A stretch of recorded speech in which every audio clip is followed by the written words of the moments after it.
saying that the Hawks are targeting some veteran shooting, and Bogdan, Gallinari, Joe Harris, and Rondo are people that they're very interested in. They feel like they can get two of these guys for sure.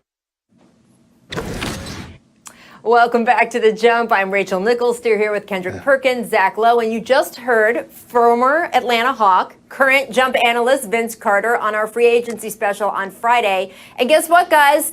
I don't know, Zach. He might be giving you a run for his money. He was right about Gallinari, right about Rondo being Hawks targets. And another guy he mentioned is the subject of our first topic here, one of our favorite games, Something, Nothing, or Everything. Yes, free agent Bogdan Bogdanovic has signed a 4-year, $72 million offer sheet with the Hawks. The Kings have until tomorrow to match that offer. If he stays with the Hawks, Vince Carter would be 3 for 4 on his predictions and reporting, Zach. So is this offer sheet something, nothing, or everything? And do you need to add Vince Carter to the reporting team here at ESPN? Well, first of all, he was also right about Joe Harris. The Hawks would have loved to go after Joe Harris, but everybody knew he was going back to Brooklyn. The Bogdanovic offer sheet is something. I actually really like his fit at Atlanta. I like it better than Danilo Gallinari, who's going to have to play a lot of small forward for them, and I don't necessarily love that. I like the idea of another really good ball handler on the wing who can get the ball out of Trae Young's hands a little bit and let Trae Young run around and set screens like Steph Curry does. Trae could be really impactful in that kind of role and give some other guys a chance to handle the ball. I think everyone's happier. The ecosystem works.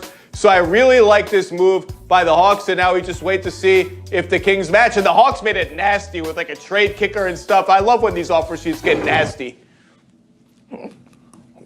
Rachel, Zach, Bogdanovic to the Hawks will be everything. With Trae Young and Bogdanovic, this might be the best scoring backcourt in the NBA. Bogdanovic is a guy that teams have to prep for and shoot around and make sure they have a focal point on how to stop him. He is a walking bucket, and you pair him along a guy that's a level 4 scorer like Trae Young, it's going to be hard to stop them offensively. I don't care about how terrible they are on the defensive end. If you got this much scoring power in your backcourt, you have a problem. And then they could go with a 3-guard lineup where they have Rondo playing the point and have both of those guys playing off the ball. It could be serious. We could see a Splash Brothers, a lower version of the Splash Brothers down there in Atlanta, and I got Atlanta making the playoffs, even if Bogdanovic don't come. But if he do come, they're going to make the playoffs and actually make some noise in the playoffs. That's how much of a factor he is. So the question then, Zach, is are the Kings going to match, or is Bogdanovic going to be an Atlanta Hawk next season?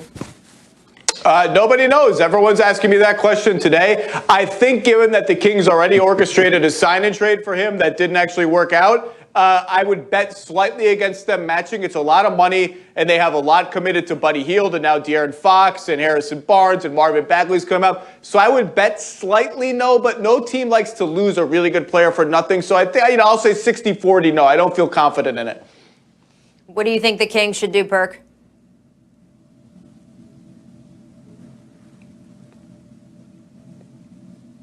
No, I think the Kings should match. You can't get rid of, you can't let a guy like this just walk. And I think with the Kings already giving the young kid Fox his money, you can't let this second option guy, a guy that shows you that he's a closer, a flat-out scorer, just leave your organization without trying to put up an effort. So I do think the Kings should match. Well, we'll see what they do. They also have, of course, as Zach noted, other financial commitments. And let's get to one of those. Rising star De'Aaron Fox received a 5-year, $163 million maxed extension this past weekend. Fox less than 1 month shy of his 23rd birthday. So, Perk, is this extension something, nothing, or everything?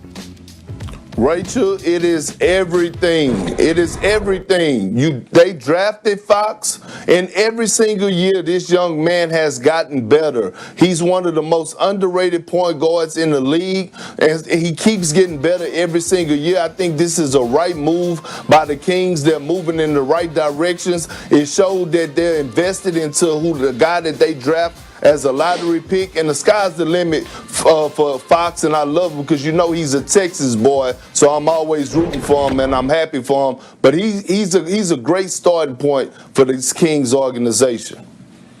It's everything, and it has to be everything because it's every damn dollar the Kings can offer him. It actually reminds me a little bit of the Nuggets deal with Jamal Murray, where it strikes you as a little early, it strikes some people as a little early, but this is a mid-market, small-market team that has to take care of its own guys, and I'm a De'Aaron Fox believer. I think he has talent. I think he can be a leader. That said, last year he got better at a lot of stuff, finishing in the paint, getting to the line, playmaking, but 29% from three. If that doesn't change, guys are going to go under picks against him, and I thought his defense kind of plateaued and maybe got a little worse.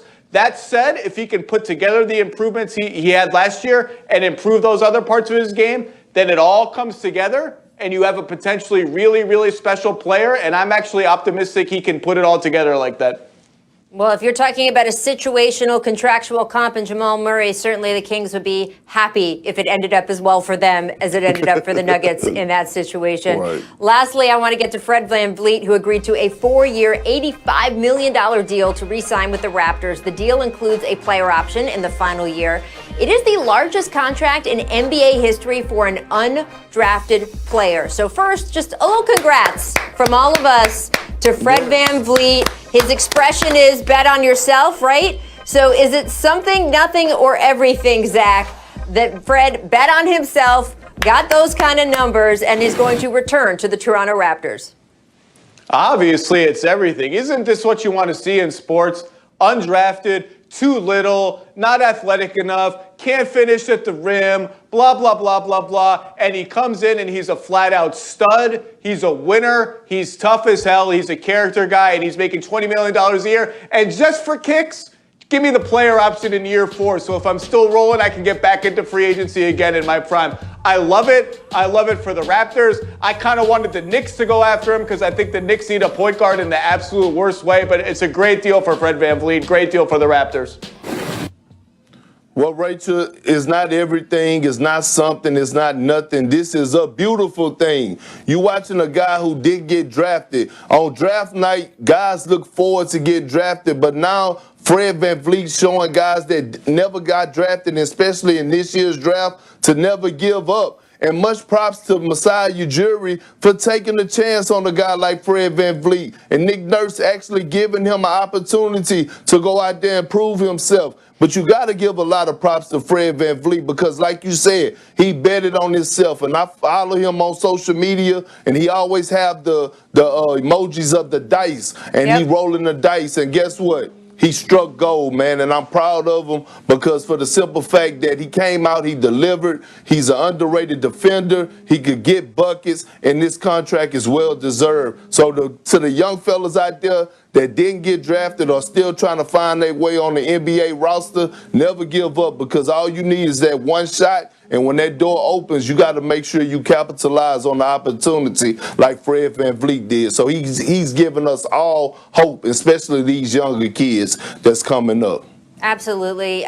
So impressed with him, the way he managed his own development and career. And this is everything, guys, for the Raptors, too, because first of all, it speaks well of their system. As you said, Masai Ujiri, Nick Nurse, and everybody on that staff who worked with Fred to uncork all of his talents.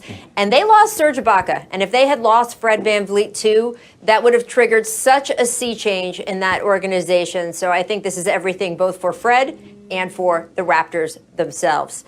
Coming up, guys, we're going to talk a little Celtics because you know they maxed out Jason Tatum. What does this signal to Celtics fans? Our Hall of Famer Jackie Mack is going to join us next to discuss. You're watching The Jump. Stick with us.